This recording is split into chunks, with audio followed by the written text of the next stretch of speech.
do you break this beautiful future down for that resident in Elgeyo Marakwet who says that they have 2 secondary schools with laboratories and 26 primary schools? That is true. In fact, in some regions, some of these schools are 50 kilometers apart. How do you share? This beautiful future shall only be done by the provision of what we call the mobile labs across all schools in the country.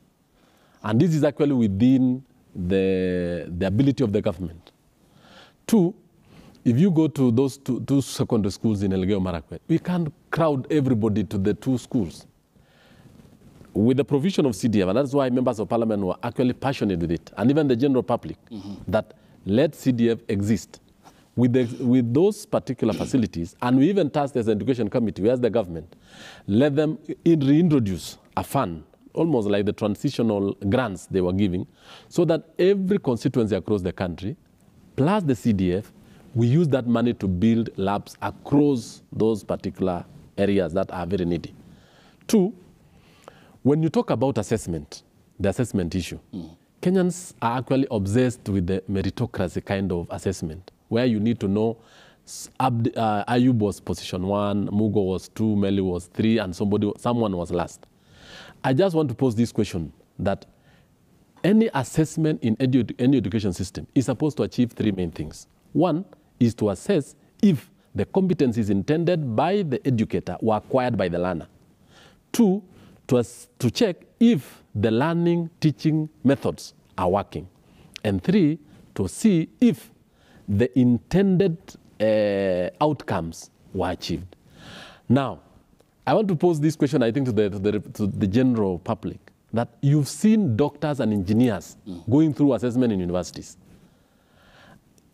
And many of us trust doctors whom we didn't see their grades splashed on newspaper headlines, splashed on television rooms saying, so-and-so was grade 1 doctor, so-and-so was last.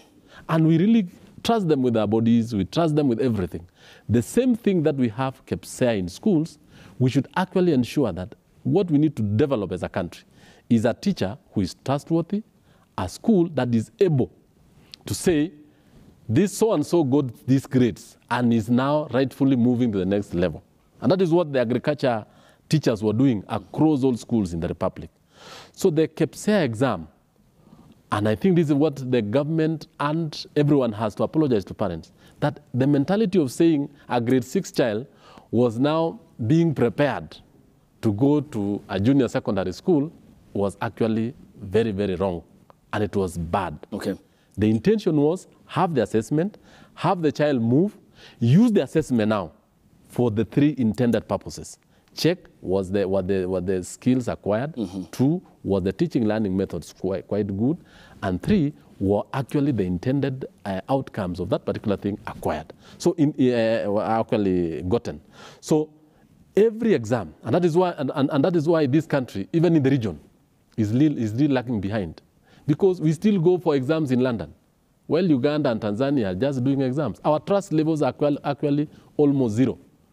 Why at 60 years after independence, having all our exams printed in very expensively, yet our neighbors here just do theirs and there's no problem. You trust a doctor from Uganda, you trust a teacher from Uganda and Tanzania, and you don't trust your own. You can't trust your neighbor. We really need to have something on the attitude and even the way we carry ourselves as a country. Thank you.